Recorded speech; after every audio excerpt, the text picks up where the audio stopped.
Պարոն Դանիելյան, ըստ էության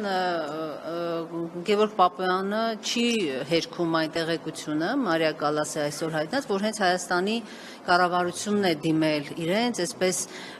առաջիկա ընտրություններում, չգիտեմ, հիբրիդային պատերազմի եւ Կալասը կոնկրետ այդ երկրի անուն է տալիս Ռուսաստանի կողմից։ Պապոյանը իհարկե խուսափում է անուն տալու երկրի, ես ճիշտ եմ հիշում, չէ, որևէ անուն չտվեց, բայց ըստ էության հաստատում է, որ այսպես Հայաստանի դեմ առաջիկա ընտրություններում հիբրիդային տեղեկատվական պատերազմ եւ այլն, ինչպես է սա գնահատում։ Սա միջամտություն չի Հայաստանի ներքին գործերին, երբ այսպես իրենք անընդհատ իրենց ինքնիշխանությունից են խոսում։ Դե իհարկե միջամտություն է, բայց ես ուզում եմ նաեւ ձեզ հիշեցնել, որ դրանից առաջ Նիկոլ Փաշինյանը Մայա Սանդուի հետ հանդիպման ժամանակ Մոլդովայի նախագահի շատ բարձր էր գնահատել Մոլդովայում իրենց կատարած աշխատանքը, այսինքն ինչ է տեղի ունեցել Մոլդովայում։ Նույն սցենարով էլի այդ հիբրիդային պատերազմի անվան տակ Եվրոմիությունը բավականին լուրջ աջակցություն էր ցուցաբերում Մոլդովայի իշխանություններին, ընտրությունների ընթացքում նաև կուսակցություններ արգելվեցին, որպեսզի մասնակցեն, այսինքն կոնկրետ նաև ընտրություն կատարող անձանց հետ կապված բավականին լուրջ խնդիրներ եղավ, երբ որ Ռուսաստանում ապրող մոլդովացիներին, Մոլդովայի քաղաքացիներին հնարավորություն չտրվեց ընտրություններին մասնակցելու, բայց հակառակը ուրեմն Եվրոպայում ապրողներին որևէ մի ձևով խոչընդոտ չհանդիսացան։ Հիմա այս թեմայի վերաբերյալ դուրս է գալի, որ Հայաստանի իշխանությունները համենայն դեպս նաև հերքումը չկա, Հայաստանի իշխանությունները այդ գումարները, այսպես ասած, քերում են Եվրոպայից սեփական կարիքների համար։ Այդ հիբրիդային պատերազմ ասելով իրենք այդ ամբողջ այդ նյութական ռեսուրսը գումարը օգտագործելու են ընդդիմադիր ուժերին պախարակելու, խարազանելու եւ մնացած այլ գործողությունների համար։ Այսինքն մինչեւ հիմա ինչ է այդ կեղծապատեղեկատվությունը, նաեւ շատ է խոսում ֆեյքերի պոակ կոչվածի մասին, այսինքն ամբողջ ռեսուրսը դրա վրա օգտագործվելու եւ ամենավատը հենց դրանում է, որ այդ միջոցները օգտագործվելու է հենց դրա դեմ եւ արդեն եթե չեն հերքում, դուրս է գալիս, որ հաստատում են այն փաստը, որ Հայաստանի կառավարությունը կոնկրետ այս խնդրանքով դիմել է։ Ես ուզում եմ նաեւ սրբազան պայքարի ժամանակ դուք հիշեք, որ մենք բազմաթիվ հայտարարություններ ենք արել, որ շատ մեծ միջոցներ է ուրեմն ուղղվում Հայաստանի Հանրապետության կառավարության կողմից այլախոհներին, հակառակ թևի մարդկանց, այսպես ասած տեղեկատվական այդ տերորի ենթարկելու գործընթացը։ Դանիելյան, իսկ արդեն դաշնակցություն ունի հստակ եզում 2026 ընտրություններին միայնակ է մասնակցելու, թե նորից Ռոբերտ Քոչարյանի հետ դաշինք է կազմելու։ Դաշնակցության որոշումները ոչ թե անհատի միջոցով են կայացում, ասենք կոնկրետ որոշումները կայացում են Գերագույն ժողովների ժամանակ, մենք Գերագույն ժողովը կորոշի մասնակցության ձևաչափը։ Դուք անձնապես ինչ որոշում ունեք, միայնակ է պետք մասնակցել, թե դաշինքով։ Այս պահին ես, քանի որ մեր մոտ այս ընթացքն է, ժողովական ընթացքն է, ես ձեռնպահ եմ հայտարարություններ անելուց, որովհետև իմ վերաբերմունքն ու իմ դիրքորոշումը կարող է ազդել եւ դրա համար չեմ ուզում այս պահին գնահատականներ տալ։ Պարոն Դանիելյան, տեղեկություններ կան, որ Քոչարյանեն այս անգամ որոշել են այդ առաջ կուսակցություն կա, չէ՞, բացված, որ Էջմիածնի ընտրություններին մասնակցեց, այս անգամ որոշել են այդ առաջով մասնակցեն եւ դաշնակցության այդ հնարավորությունից չօգտվել, որ կուսակցություն չունեին, չերես դաշնակցություն մասնակցում էին, հիմա փոխվել է կուսակցությունը, տեղյակ եք այդ մասին, լսել եք նման բան։ Նախ ձևակերպումը տեղին չի նշանակում Քոչարյան ենք։ Ես չեմ հասկանում։ Ինքը տղաների մեջ վատ բան չկա, որտեղ երկու ընտանիքից երկու հոգի է մասնակցում քաղաքականությանը։ Հարցը չհասկացա, էլի ինչ էր, խնդրեմ մի հատ էլ ասեք էլ։ Որպես կուսակցություն ասում են, որ դաշնակցությունից այլևս չեն ուզում օգտվել, որովհետև գիտեք ընտրություններին մասնակցելու անգամ դաշինք ձևավորելու համար երկու կուսակցությունների միավորում է պետք։ Իսկ Էջմիածնում ինչ էր։ Էջմիածնում ինչ էր։ Երկու կուսակցություններ, դաշնակցությունը եւ Ռոբերտ Քոչարյանը։ Բայց դուք ինքներդ ձեր ասածին հակասում եք, եթե այդտեղ կա դաշնակցություն։ Դաշնակցությունը չի լինելու, այն առաջ բանն է լինելու, այդ նոր կուսակցություն։ Խնդիրն այն է, որ դաշնակցության հետ համագործակցություն ասում է Քոչարյանն էլ չի ունենալու։ Առաջան, ումից եք լսել։ Նարեկը Շրջանառումն է տեղեկությունները։ Ֆակտորը մա շրջանառում Նարեկ ջան։ Չէ, ես կներեք, բայց առաջ անգամ նման բան լսում, իմ նույնն է, ասելիքս նույնն է, դաշնակցությունը առաջիկա իր մասնակցության ձևաչափը որոշում է ժողովների միջոցով, երբ որ հայտնի, շատ նորմալ հարաբերությունները Հայաստան դաշինքի շրջանակներում մենք մեր գործընկերների հետ ունենք շատ նորմալ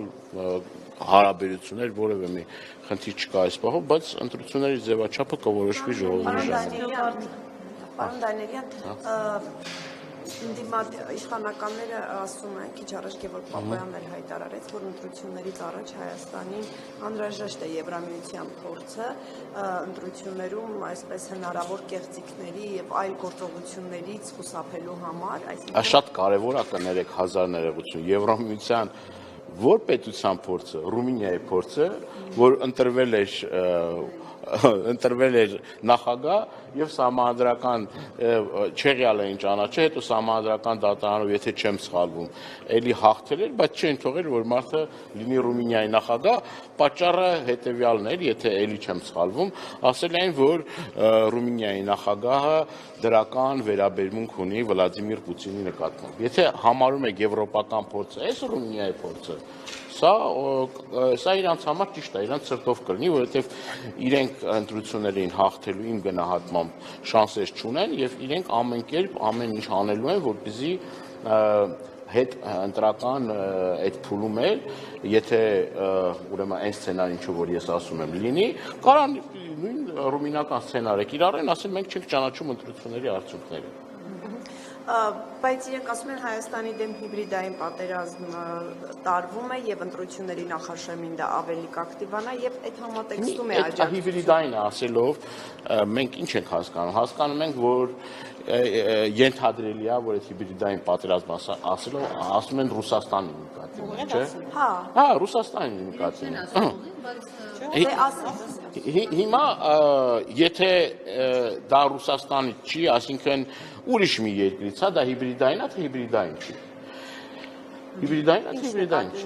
Ասենք թե նույն բանը, որ այդ ասում են հիբրիդային, տեղեկատվական պատերազմ եւ այլ, եթե այդ տեղեկատվական այդ հոսքերը բանը Ռուսաստանից չլինի, այլ երկրից լինի, օրինակ Ուկրաինայից լինի, նորմալ է այդ։ Այսինքն նախ պետք է խաղի կանոնները որոշեն, թե ինչ է նշանակում դա, ինչ է Իրանից ենթադրում։ Երկրորդն էլ շատ པարզ բան ենք ասում մենք, որ անդադ մեզ մեղադրում են, չէ, շպիոն են, չգիտեն ես են։ Մենք ամեն անգամ նամակ ենք ուղարկում ԱԱԾ, ասելով եթե նման բան կա, խնդրում ենք հրապարակեք, ասեք, եթե նման ուրեմն ինֆորմացիա ունեք կամ նման դուք պնդումներ անելու հիմք ունեք, կամ այդ հարցի վերաբերյալ լսում եք ինձ, չէ՞։ Կամ այդ հարցի հետ կապված միջև վերջ գնացեք եւ բանարեք, կամ սուտ տեղեկություններ մի տվեք, ասինքն մի ստեք։ Խափում են այս մարդիկ ամեն անգամ խափում են մեր հանրությանը, մեր հասարակությանը, կա այդ հարցումների պատասխանը, ԱԱԾ-ն այդ առումով մի քանի նաեւ նամակներն է կարող ձեզ տրամադրել, որ նման բան գոյություն չունի։ Հիմի այս իշխանություններին, ով որ այս իշխանություններին դեմ է, ասում են ռուսի շպիոն է։ Ով որ դեմ է, ով որ կարծիք է արտահայտում, նույն եկեղեցին էլ օրինակ եթե կարծիք է հայտնել, ասում են նման որակավորումներ են տալի։ Ու բոլոր գործընկերների այդ հանդիպումների ժամանակ Եվրոպայում թիվ 1 թեման է դա։ Գերիների խնդիր չկա իրանց համար, կներեք, Արցախի խնդիր չկա իրանց համար, մեր տարածքների օկուպացված տարածքներից ադրբեջանական զորքերի դուրս բերման խնդիր չկա։ Մենակ մի խնդիր ունեն այս մարդիկ։ Գնան Եվրոպա, ով որ իրենց դեմ է, ասեն այս մարդիկ շպիոն են, Ռուսաստանի շպիոնն են եւ խնդրում ենք ձեզ միջոցներ ձեռնարկել եւ այլն։ Հայաստանում իրենք չկարողացան այսպես իշխանությունը փոխել, եվրոպական կառույցները հիմա էլ անհաշտ են այդ ընտրության հետ կապված, չնայած Հայաստանի իշխանությունները օգնում են իրանց հարցը։ Այս մասով, այսինքն եվրոպական հարավային Կովկասում Եվրամիությունը հիմա այսպես ինչպես ասում են, ստավկան դրել է Հայաստանի վրա, որպեսզի ձեռքից չկորցնի, ինչ եք կարծում։ Դրա համար են այդ գումարները տալիս որպեսզի, չգիտեմ, միգուցե Փաշինյանի իշխանությունը Կարող եք այսպես ուղիղ կապեցնել։ Հիմա ես Վրաստանի օրինակով ձեզ ասեմ։ Մինչև այս լարված հարաբերությունները ԵՄ-ի հետ, ես որ այցելում էի Վրաստան, Վրաստանի գործող իշխանության ներկայացուցիչների հետ զրույցների ժամանակ կարմիր թելով հետևյալ բանն էր գնում, որ մեզ վրա ճնշում են գործադրում, որպեսզի մենք Ռուսաստանի դեմ գործենք եւ պատժամիջոցներ եւ գործուն քայլեր, անթուփ միջև ռազմական գործողություններ։ Այդ ժամանակ չկար այդ խոսակցությունները, որ հրապարակային ասում, հետո հրապարակային ասեցին։ Այստեղից հարց է առաջանում, ինչի համար են մարդիկ սենց ասի գուրգուրում, պահում, փայփայում եւ աչք փակում բոլոր այն խնդիրներին, որ կա այն երկրները, որոնք որ իրենց սցենարով են գնում, եւ որը որ իրենց սցենարով չի գնում, այդ մարդկանց համարում են ոչ լեգիտիմ։ Հիմա Հայաստանի արչեւ այդ խնդիրը դրվել է թե չէ, ես կարծում եմ, եթե ով որ ասում է փողը տալիս է, նայել երաժշտությունը պատվիրում է։ Հիմա դες չի որ մեր սիրուն աշկերի համար են այդ գումարները տալիս։ Հստակ նպատակ ունեն, այդ նպատակը մեկն է, քանի որ հիմա էլ Ամերիկայի Միացյալ Նահանգներ, Ռուսաստան, այս ուկրաինական խնդրի հետ կապված որոշակի համաձայնություններ ա տեղի ունենում, Եվրոպան այդ համաձայնություններին այդքան էլ ոնց հասկանում եմ կողմ չի այդ ամեն ինչին։ Հիմա Հայաստանը կարան գործիք օգտագործել այս կամ այն կողմերը իրենց շահերը առաջ տանելու համար։ Սա չափազանց վտանգավոր է մեր կարգի նման երկրների համար։ Սա մենք մտնենք այդ խաղի մեջ։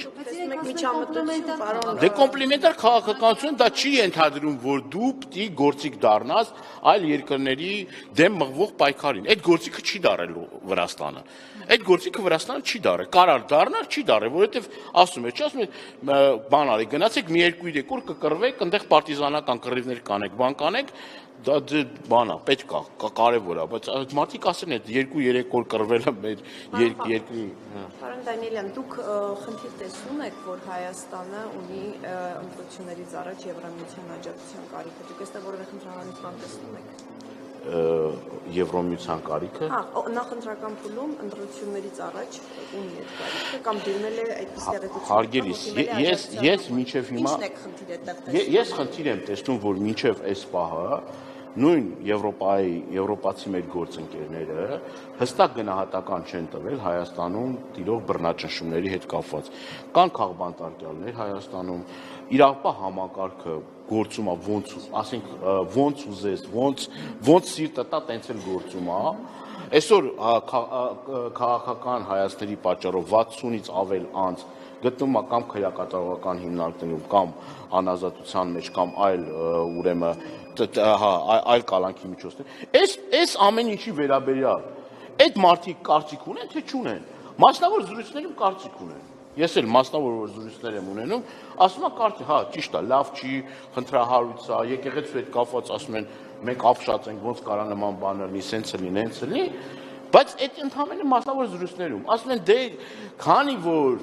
այս իշխանությունները անդադ գնում են ասում են, դե գիտեք ինչ կա, այս բանի վրա էլ աչք փակեք, այն մեկի վրա էլ աչք փակեք, մենք ձեր ասածները կանենք, սրանք ռուսի շփոններ են, այդ մարդիկ այդ սկզբունքով են առաջնորդվում։ Սա խնդիր է, թե խնդիր չի։ Անգամ կրկնում եմ, Բարսաշյան պաշտոնյաներն են ամեն ինչ ասում։ Հիմա, եթե երկակի ստանդարտներով ենք առաջնորդվում, կներեք, ես խնդիր ունեմ այդ թեմայի հետ, դրա հետ կապված խնդիր ունեմ։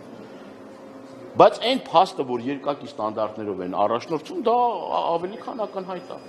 Պարոն Դանիելյան, չի դժվարանում ընդդիմության ընդհանրապես ընտրությունների մասնակցելու հաղթելու։ Իդեպ կներեք, էլի հազար ներողություն։ Նաև Բագրատ Սրբազանն է ուղիղ արտգործնախարարին հարց ուղղել, ասելով, որ հստակ այս թեմային պատասխանի։ Ես նամակը հնչեցրել եմ ազգային ժողովում,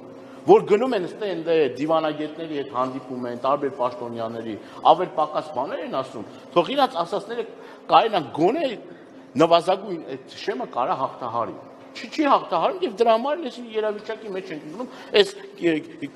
Շատ այդ կեղտոտ այդ քարոզարշավը որ կա, այդ մարդկանց նկատմամբ։ Պարոն Դանելյան, ընդդիմության գործը չի դժվարանում այս իրավիճակում ընտրությունների մասնակցել ընդհանրապես հաղթելու հետ կապված, որովհետև տեսեք պայքարի մեջ են մտնում Եվրոմիությունը իր գումարներով եւ այստեղ ինչ պետք է անի ընդդիմությունը ընդհանրապես այս իրավիճակում մարտավարության փոփոխություն, ռազմավարության փոփոխություն, ինչ պիտի անի ընդդիմությունը։ Դժվարանում է, բայց դա մեզ համար նորություն չի, էլի։ Հենց չի որ մեզ համար նորություն է։ Այս ամբողջ ձեզ թվում է թե այս ընթացքում չեն օգնել իրանց։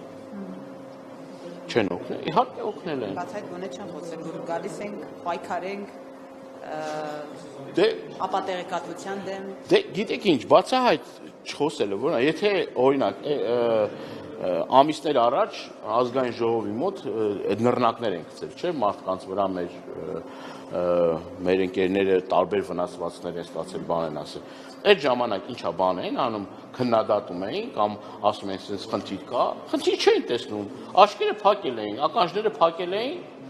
ջայլամի քաղաքականություն էին վարում, ոչ մի խնդիր չէին տեսնում։ Երբ որ մարդիկ են ձերբակալում, էլի ոչ մի խնդիր չէին տեսնում։ Այսինքն ոչ մի այդ թեմաներով այդ մարդիկ խնդիր մինչև այս բաղը չեն տեսել։ Ու նենց չի որ նոր են սկսել այդ ֆինանսավորումը։ Տարբեր ուղիներով իրենք լավ էլ ֆինանսական հոսքեր ուղղվել աստեղ։ Այդ առումով նաև իշխանություններն էլ խնդիր չունեն, նենց չի որ ֆինանսական առումով տենց մի մեծ խնդիր ունեն, բայց համենայն դեպս նաև կրկնում եմ ես մեր սրբազան պայքարի շրջանակներում սրբազան հայրներ, Բագրատ Սրբազաններ ասել է որ միլիոնավոր դոլարներ ուղղվում են ապատեղեկատվություն տարածելու այդ ֆեյքերի պոակների վրա, այդ ամբողջ այդ տեղեկատվական հոսք ուղղելու, զրպարտելու, կեղծելու, սուտ բաներ խոսելու վրա, այդ ամեն, բայց պատասխանատվություն չկա, զրո պատասխանատվություն։ Հիմա կներեք այն մարդիկ, որոնք որ ամենակեղտոտ բառապաշարով հանդես էին գալիս, ներազգային պառակտում մտցնելով, արցախցիների նկատմամբ այդ արշավ անելով եւ այլ, հիմա այդ մարդիկ գիտեք որտեղ են, ամեն Կիրակի, եթե ուզում եք այդ մարդկանց տենալ, գնացեք Նիկոլ Փաշինյանի պատարակներին։ Այդ մարդիկ ընդ այդ մեղքերին ավելի մեղք են, իրանք մեղք չեն կարող խավեն։ Իրանք անգամ եկեղեցու տարածքում խոսում եւ գործում են այնպես, կարծես ոչ մի բան չի, այսինքն նույն ձևով են, այդ մարդիկ մեղա չեն գալիս, այդ մարդիկ չեն ապաշխարում, այդ մարդիկ խնդիր չունեն, ավելի վատ Աստծո տանը նման կեղտոտ բառապաշարով նորից էլի հանդես են գալիս։ Այդ մարդկանցից որևիցե մեկը գոնե մեկ լումատ ու գանվել է, բայց Արմեն Գրիգորյանը լուսահոգի դատական լիստերի դահլիճում այդ մարդին սպանեցին բառի։ Պապան, ՀԱՏՄ-ի հետ Դանելյան Պապոյանը ՀԱՏՄ-ի հետ կապված ինքը բաներ, այսպես գովերքներ, հատկապես այս վերջին պայմանավորվածությունը 15000 ևս էլեկտրամոբիլների հետ կապված, ձեզ համար նոնսենս չի, որ ՀԱՏՄ-ի այս աշխատանքները, այսպես այս հնարավորությունները, որ տալիս է ՀԱՏՄ-ը, գովերքում են, բայց Եվրամիությունից են փող ուզում, որպեսզի ընտրություններում, չգիտեմ, պայքարեն պատերազմ։ Ինչպես նոնսենս չի ձեզ համար, երկու աթոռի վրա նստեք, ինչքան հնարավոր է եւ կարծես էլի վերջերս Օվերչուկը։ Դուք տեսաք, այո, Օվերչուկը հայտարարեց, որ Հայաստանի վերջո դի ընտրություն կատարի ԵՄ, թե ուրեմն Եվրասիական միություն։ Հիմա մենք ամեն ձևով մեր տնտեսությունը շատ մեծ կախվածություն ունի ԵԱՏՄ շուկայից։